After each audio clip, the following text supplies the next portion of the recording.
Stay here, Navia! You're one of us! Demoiselle, don't admit guilt. This trial means to keep you here forever. I wish to exercise my right to defend Our Lady. Mr. Joinville, you only know of Navia's goodness, but nothing of her utterly independent mind. She was born a free and independent spirit. She has never been tied down by anything. Indeed, even the death of Master Callus couldn't stop her.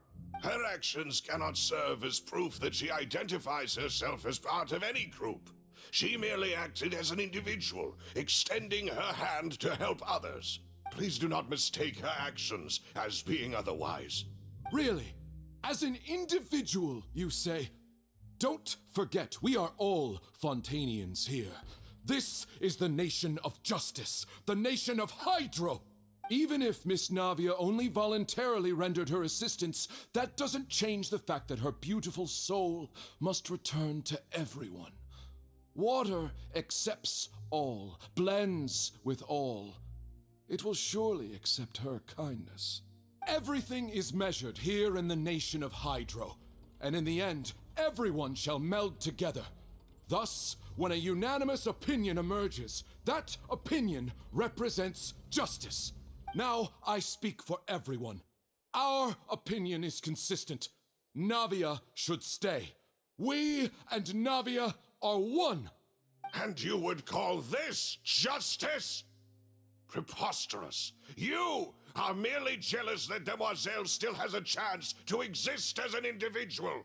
Have you forgotten how much you all once longed to become individuals, to become independent? Do you mean to defy our justice? If your justice is flawed, then why should we acknowledge it? As you said, we can also have our own justice. Silver and I shall defend Demoiselle, and that is how we will enforce justice. Ugh, my head... it hurts. Demoiselle. Silver, it hurts. My head is spinning. All I can see is stars swirling in front of me. I remember now. Everything that seemed odd from the very beginning. Karina, Desiree, Joyville, Jolien, Essen, and Mr. Giverny and Mrs. Burnett, who we met earlier. Even Malus and Silver. I don't want to admit it, but they're all dead. Don't be afraid, and don't admit guilt. We will protect you to the very end. Absurd! Who are you to say that she cannot be judged? We are the majority, and in the nation of trials, the majority is absolute justice. We are the will of all. Don't let them escape! We shall keep Navia here with us! Mr. Malus and Mr. Silver, must you be so stubborn? How could the two of you possibly hope to stand against the collective? Do not resist. This judgment is fair and just. Navia belongs to us. After all that happened, she should not be left alone in Poisson. What are you saying? No more excuses! He says we're jealous. Jealous? How could she possibly be an independent individual? What's with these people?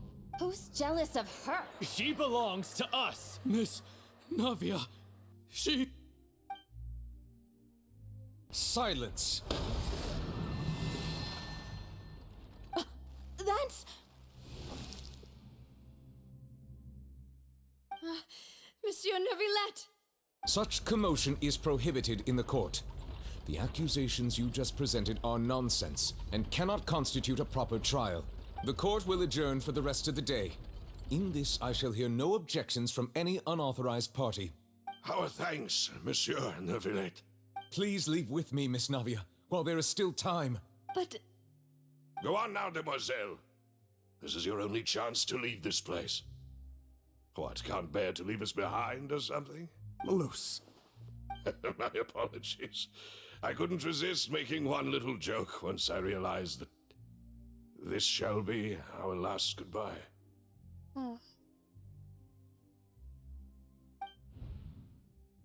Malus. Silver. Quickly, you must come now! Goodbye, demoiselle. Farewell.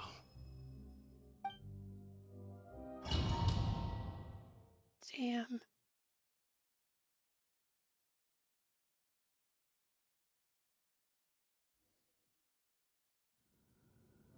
No, wait! Just a second! Hey, Navia? You're awake. Good. I must have been dreaming. Malus and Silver were still alive, and they were defending me at some insane trial. It looks like you're all right. Did all the sad feelings cause you to have a nightmare? Paimon could give you a hug. The ruins you were exploring suffered a cave-in. When I arrived, I found you falling toward the water. You were just about to be dissolved within, but I... What is it? I think I saw 2 Oceanids protecting you. It was only for a moment, perhaps even a fraction of a second, but they gave me the chance to retrieve you. Were it not for their intervention, I would not have been able to rescue you before your consciousness dissipated. Wait, did you say Oceanids?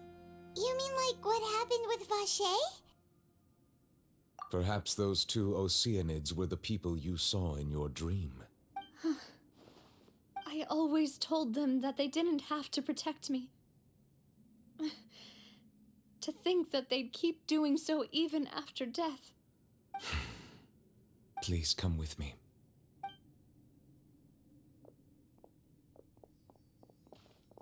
Neuvillette, are you okay? Oh, I am quite all right. Perhaps there's something we could chat about? Why do you look so stiff all of a sudden? Oh, Paimon knows. You're the type who feels awkward when there's nothing to talk about, right? I merely thought that we should give Navia some time to herself. Huh? Why didn't you just say so then? Don't you think it's even more awkward to call us over like this and then have nothing to talk about? I suppose so. Ah, Sigewinne. I hope all is well with her these days. Her work in the Fortress of Meropide has not been too much for her, has it? No way, don't worry. She's doing fine down there. She's an amazing head nurse. I see. Well, that is good. I have always worried that Sigewinne would need a lot of time to understand the world of humanity, just as I have. Oh, and the Duke also says hi. Even though Sigewinne made him do that. He hopes that you haven't been overwhelmed by all that's happened lately. Thank you. I have indeed been busy lately, and I also hope that everything is going well in the Fortress of Meropide. He still doesn't know what to talk about. Let's chat about something else then. So, Neuvillette, you're probably quite the swimmer, huh? Yes, of course. This isn't going anywhere. Let's try something else. How did you find these ruins? Did the knave tell you? Yes, in fact. I had arranged to meet you in Poisson, but when I arrived, I discovered that the Fatui were helping the residents evacuate. They had even transported a large quantity of supplies to the area. Amid my astonishment, I ran into the knave, and we had a chat. She informed me that she had asked you to investigate the ancient ruins here. Yeah, we originally planned to meet up with you, but we thought you might still be busy with all those official documents. We didn't think exploring the ruins would take very long, and who would have thought you'd wrap things up so quickly?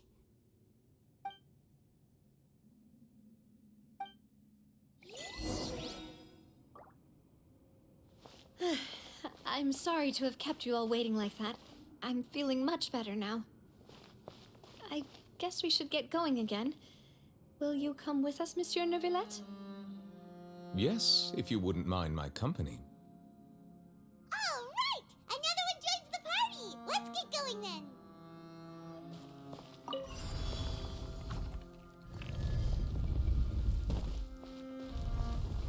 Silence!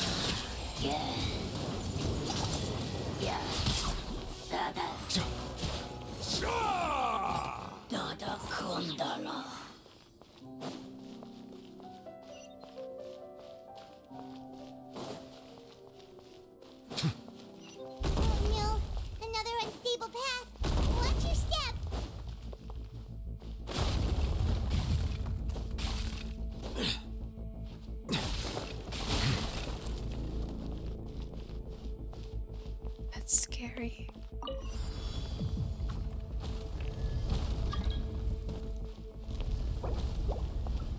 Can't check for mail. There are rocks falling over here! Let's nip that in the bud.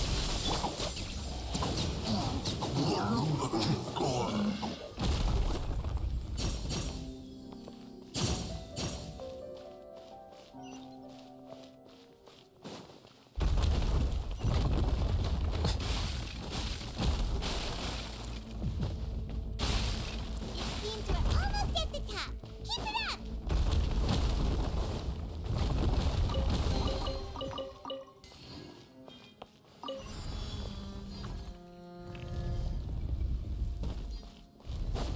Yeah. You play! Onward now. Stay cool and face your guilt.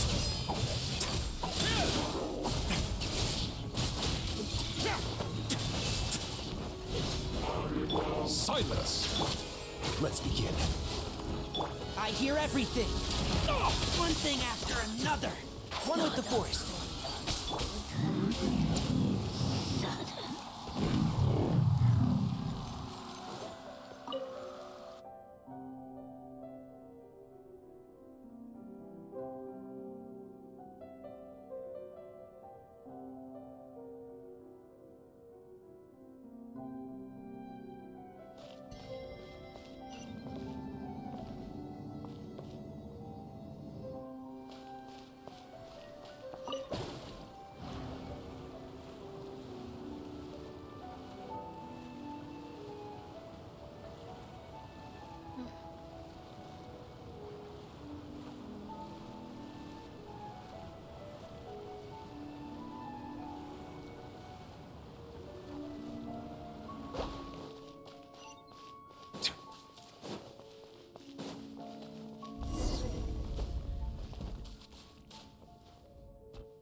Looks like we've reached the end. This is the place. There should not be any other hidden spaces in the vicinity. The path sure had some twists and turns, but it turns out that this place isn't actually that big.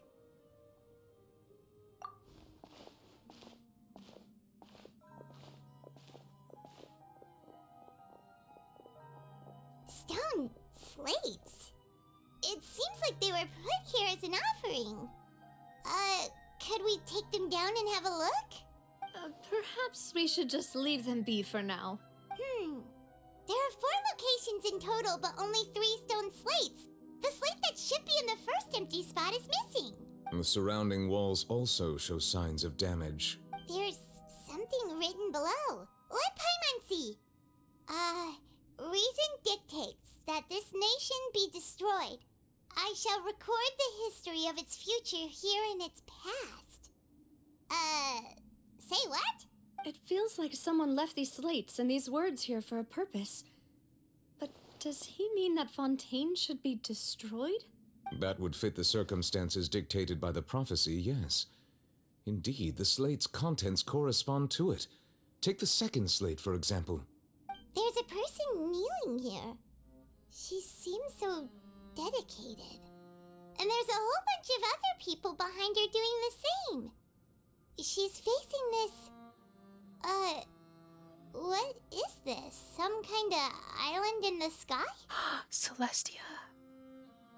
And is that Lady Furina in the third image? Did the Hydro Archon fall into the water? And is that a ring of people around her? Paimon doesn't quite get it. Are they all in the water? The fourth image. I know this one. This exactly matches the content of the prophecy.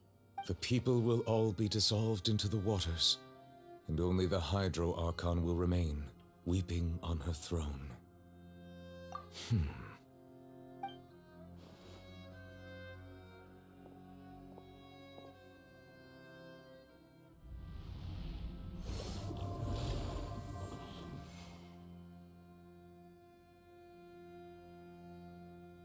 More information should be hidden in these slates, but I fear I cannot easily uncover it, most likely due to us missing the first slate. I am very sorry. Don't blame yourself, Monsieur Neuvillette. Deciphering ancient stone slates isn't one of your duties. Ooh, Paimon's getting the chills just looking at these slates. This says that it's the history of the future, right? That means the prophecy's sure to come true. I really hope it doesn't mean that. Still, Paimon feels like these images are kind of weird when you look at them together.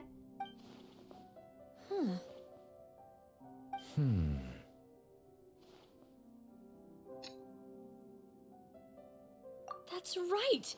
If the images are in chronological order, shouldn't the fourth, the waters drowning fontaine, come before the third, where the Hydro Archon herself falls into the water? And yet the order is reversed here.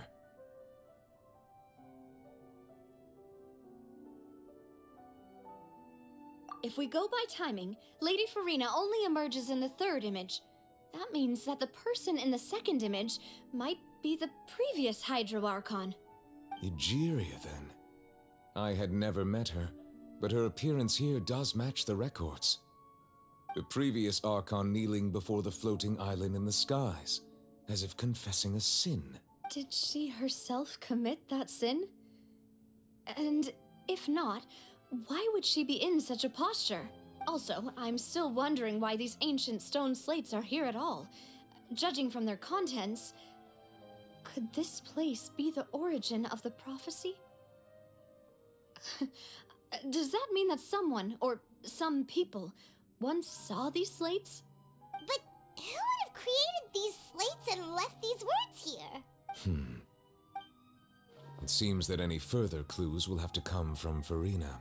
In that case, there's no time to lose. There's nothing else to be gained here, so let's head back first. Yeah, we better get somewhere safe for now.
Let's split up here.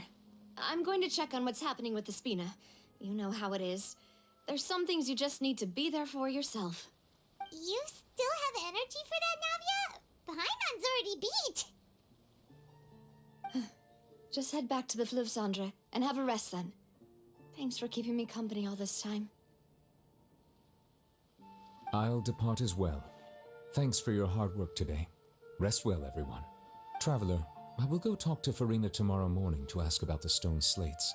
I'm sure that you're concerned about this matter as well. If you have time, drop by my office. I will share the results of our discussion with you. Are you really gonna talk to her about this directly? Will that be a problem?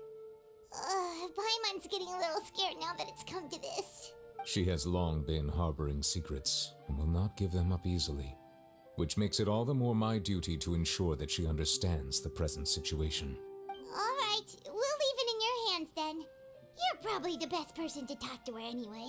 I will be carefully considering my words tonight.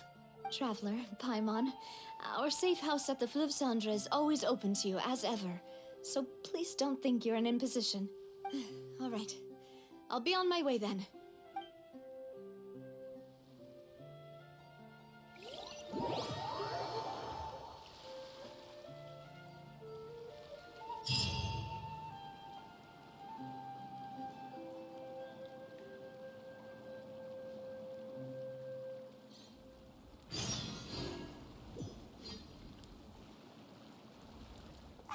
We're finally back!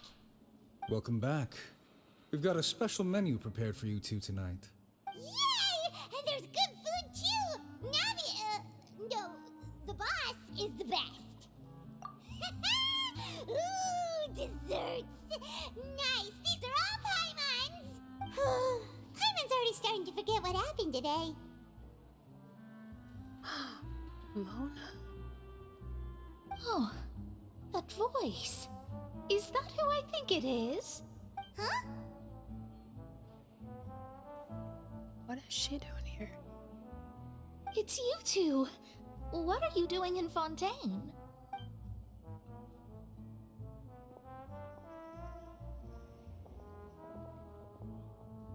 Mona? Seriously, nobody just uses a scry glass whenever they've got time to just see who they'll meet on the road. Still, we didn't expect to see you here. Wait, you're not a Fontainian, are you, Mona? Well, I have some business to attend to here, so I booked a hotel in the city. I was just out for a stroll when I bumped into you. Quite unexpectedly, if I might add. Why did you think I was from Fontaine, though?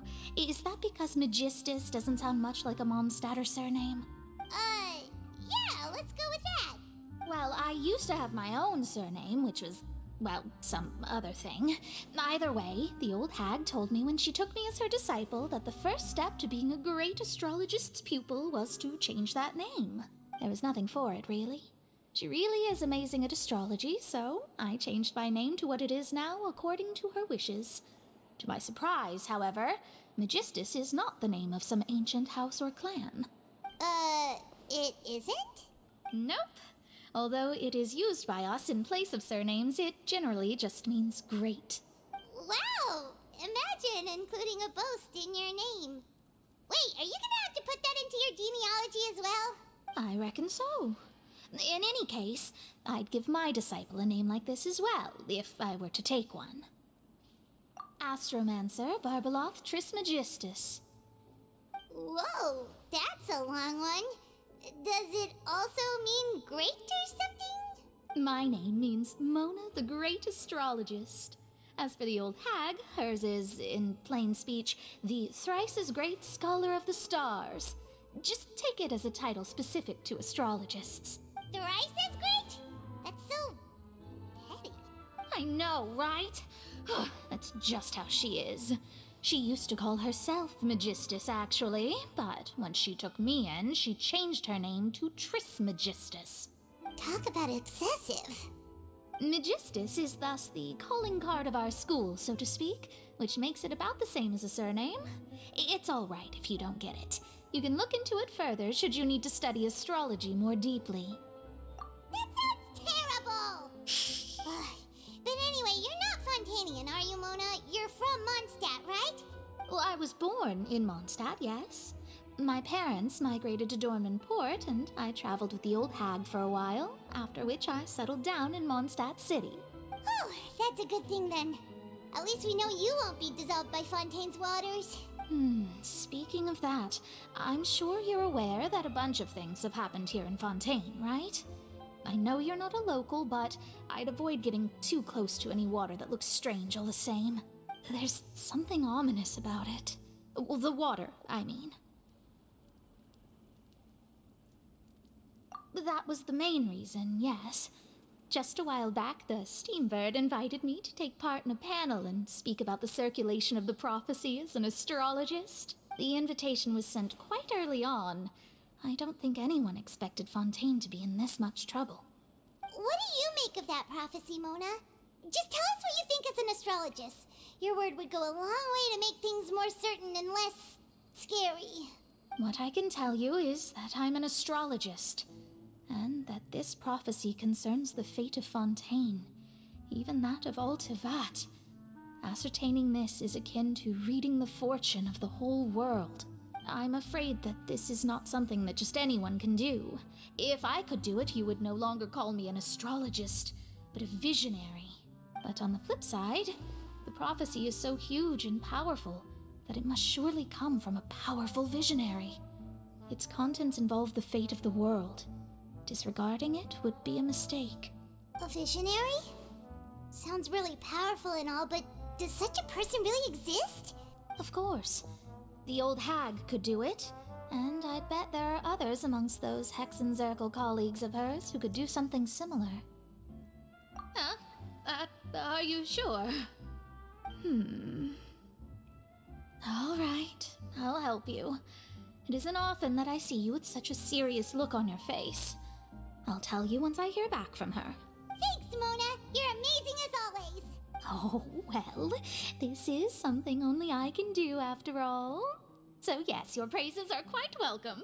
That's the greatest of astrologists for you! Of all the people we know, you know the star's the best!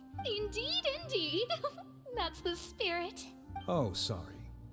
I came to see what all the commotion was about. If there's anything you need, do not hesitate to inform the Spina di Rosula. Oh, whoops. Guess we were getting a little too carried away there. Well, I'll go tend to my own business now. If I receive any news, I'll be sure to come find you two again. And there she goes, quick as rushing water. And here we are with the Spina guy giving us suspicious looks. Right, but we were able to recruit Mona's help, didn't we? Our Fontanian friends will thank us someday.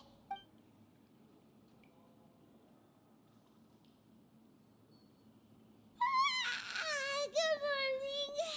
To be honest, Paimon's still feeling kind of sleepy.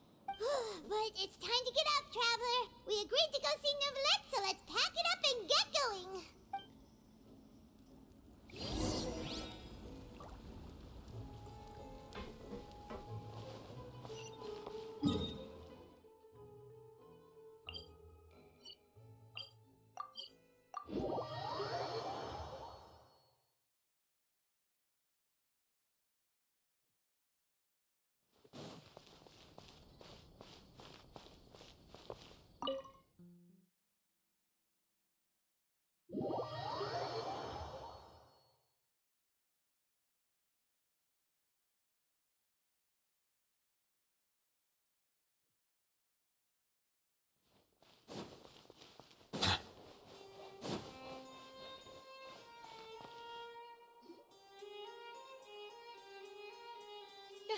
You're here! Finally! Is something wrong? Monsieur Neuvillette and Lady Furina, they seem to have gotten into a dispute. Please go see for yourself.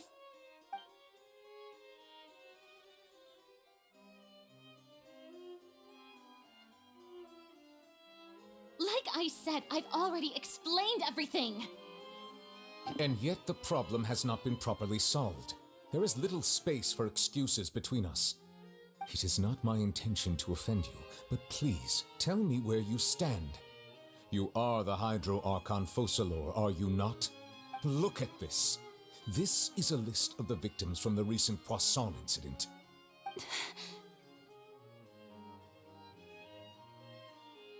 You mean... they're all... We did not arrive in time to avert this disaster, and I will not have it happen again. I will say this once more. You must tell me everything you know. Yesterday, I found 3 stone slates in some ancient ruins near Poisson. Do you know anything about those? Seriously? You're questioning me like this is a court case now. I don't know anything about that. But you found them in some ancient ruins, you say? That's correct, which is why I came to ask you some questions. There should have been 4 slates, but one of them was missing. The other 3 feature different images that seem to correlate to the prophecy. The prophecy? The second of these slates depicts the previous Hydro Archon Egeria kneeling before a floating island in the sky, as if confessing something. Do you know nothing of this either? I don't. I've never seen such slates. I'll ask you again. Do you really have no information regarding the previous Archon? My deciphering of the slates indicates that the Hydro Archon Egeria once had to confess to, or apologize for, a certain sin. If anyone would know about it, it should be you. All gods don't have the same secrets, you know. She was herself and I'm me. Is it really so strange that I know nothing? I understand your concerns, but I'm sorry. I just don't have anything to tell you. Forgive me for saying this now, Lady Furina, but I have long known of your various secret investigations into certain matters. There are several indications that you have been investigating the prophecy on the sly. This is not strange in itself, considering that you are the Hydro Archon. But it is strange that you should also claim to not know any of Egeria's secrets, as well as do nothing following your inquiries. You have never been as superficial as you have presented yourself to be, nor are you a fool. And yet, your behavior is very inconsistent.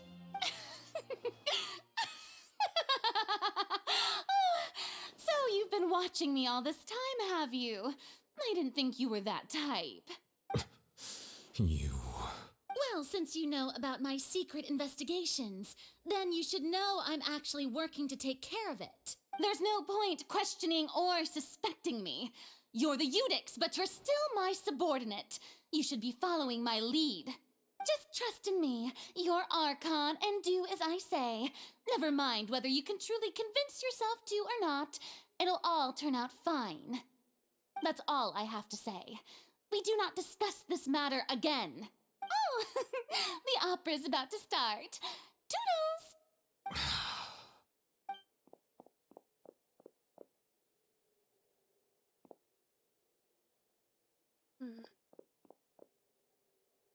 Did Furina not notice us standing by the door?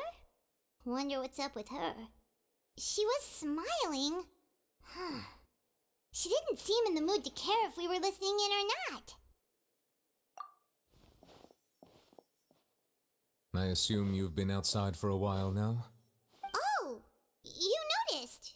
Seems Furina didn't even realize we were here. She was in a great panic, though I cannot discern the reason. Our discussion reached impasses time and again, a state of affairs that we cannot allow to continue. Still, I do not understand. Dialogue is the basis for understanding, so why did she keep refusing to engage?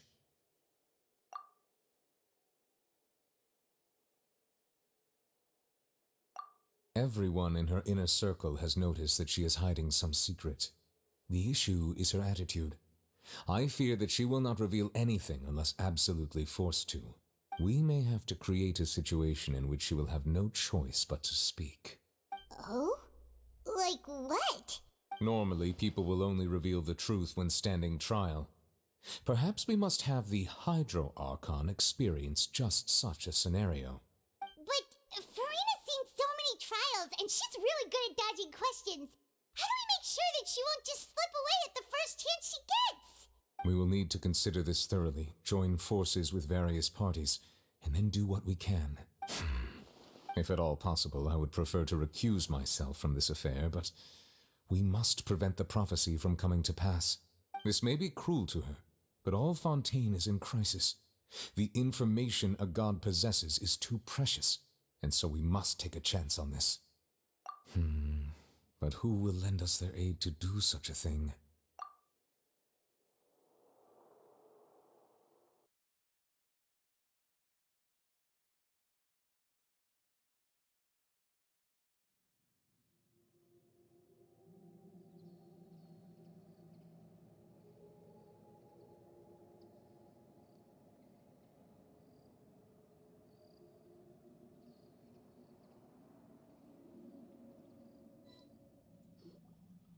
Well, that's everyone, huh? Speaking of which, it was pretty smart of you to think of hiding here. Poisson was just involved in a disaster, so it's presently devoid of people. That naturally makes it the best choice. And here you are drinking tea like it's the most natural thing in the world, huh?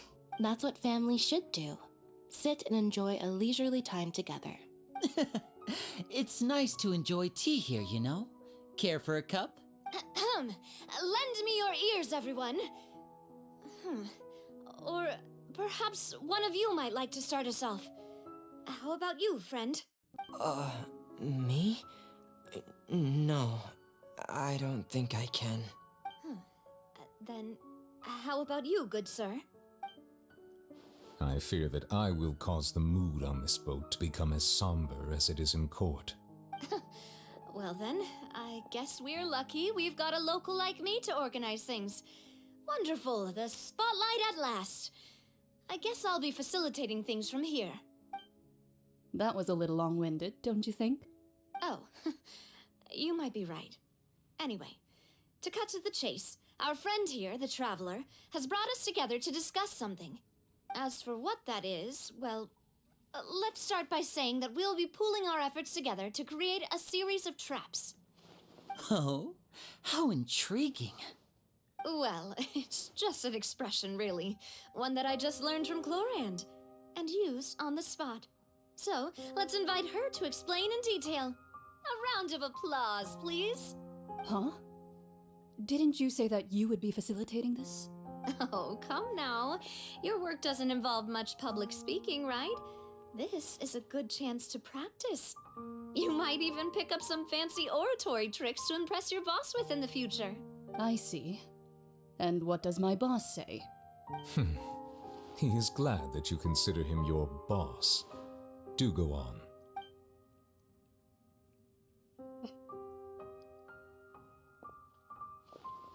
In that case, do any of you have experience hunting? Not that I recall. Fremine and I once used a wooden stick in a basket to catch wild rabbits when we were younger. As for Lynette, oh, right. You were sick that day, weren't you? I've also gone diving to catch some fish before. Does that count? I'm afraid not. You may or may not have heard, but Fontaine once played host to a group known as the Marechaussee Hunters. Though that was their name, they did not hunt animals, but rather various monsters left behind by the ancient dynasty of King Remus. Today, Fontaine's monster population has already thinned greatly, so the hunters have blended back into society, taking up arms in other lines of work. They even left a unique methodology of hunting in their wake. A trap comprises of the following components: bait, a trigger, and a containment device. Sometimes a lethal implement will also be necessary to deal with the prey. So, if we were to build a trap together, right now, what would you choose to build it with? For me, I would prefer something basket-shaped. Pigeons and rabbits will see the bait and naturally enter the snare. Our line of work requires a deft hand, and we're some of the best in the industry, so you can count on our techniques. You used some of those techniques while moving the people of Poisson, didn't you? My subordinates mentioned that you even performed some magic for the bawling children. Yes, and I even managed to gather some intelligence in the meantime. I'm quite the multitasker if I do say so myself. I'm afraid I can't claim that as my strong suit. I prefer more stable methods, like placing bait in the water and waiting for the fish to come within reach. That's the kind of method I would count on. Calm and steady. Exactly the kind of person who would catch loads of fish. And I can be their assistant. With discretion, I'm sure. I'd probably use some sort of mechanical animal. Papa once bought me some small clockwork squirrels, mice, and such. When placed in the forest, they can attract others of their kind. I remember that you liked those too, didn't you? I did. And that would be a good way to go about it. If they're realistic enough, animals of the same kind will follow them all the way to the trap. What about you, Monsieur Neuvillette? I fear I do not have any related experience. That makes sense. You usually solve problems directly, without the use of any such tricks. But I do have one more question for you, Monsieur. If we were to create a trap now, how would you design it? I would like for it to be effective, but bring no harm to the prey. A more gentle trap would be ideal. Kind, as always. However, our intention doesn't necessarily change the containment device and the type of implement we need. If we wanted to kill the prey in one strike, we would need a powerful implement. However, that also goes for prey that must be captured and safely contained. Wait, why's that? Only a hunter who's a true expert at subduing their prey can snare it without harming it. The line that divides life and death is often exceedingly thin. So are we going hunting together? We hadn't thought of seeing ourselves as hunters. It kinda works, but maybe it's still not the best metaphor. If our means of capturing and dealing with our prey is to put them on trial, and the hunting metaphor is actually quite accurate. But we shall require much more courage than any hunter to judge a god, a being whose seat is an exalted throne. Oh, so that's what's going on. Sounds very interesting.